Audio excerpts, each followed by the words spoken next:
Hi, I'm Jen from House One, and today I'm showing how to build an easy DIY cover for an outdoor AC unit. Air conditioning is so nice to have, but the look of an outdoor AC unit can be unsightly. So today I'm showing how I built a three-sided box to enclose our unit and hide it from sight, and also act as a bit of a safety guard for our toddler. My design has widely spaced slats to allow for proper airflow, but you should always check with your specific manufacturer for best practices. To build this project, I'm using pressure-treated deck spindles and 1x4 boards. Using my cut list on the House One channel on thisoldhouse.com, cut the pieces to size. For reference, I've spaced my walls to create about 1 foot of clearance around the unit. Lay the 1x4 boards across the table. Place 2 uprights perpendicular to the boards and near each end.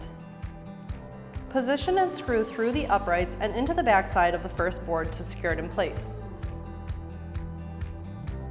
To create even spacing, use the edge of a cutoff board to position the second board, and then screw through the uprights and into the board to hold it in place. Repeat this process until all the boards are attached to the uprights.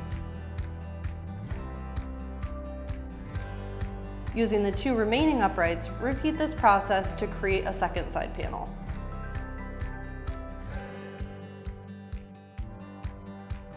It's now time to join the 2 side panels with the boards that will run across the front of the assembly. To do this, position a board against the exposed edge of one side panel.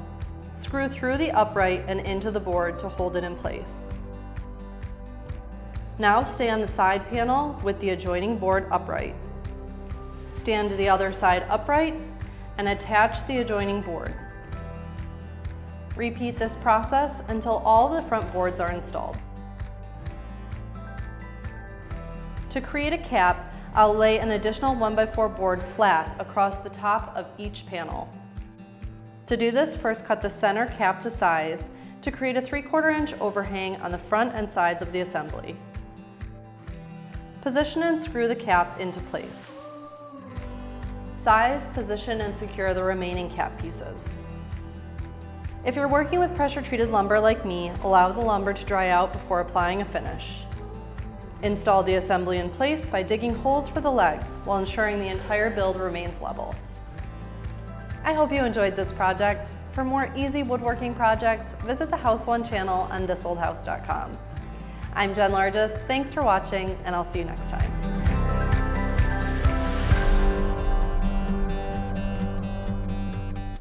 Thanks for watching. This Old House has got a video for just about every home improvement project, so be sure to check out the others. And if you like what you see, click on the subscribe button to make sure that you get our newest videos right in your feed.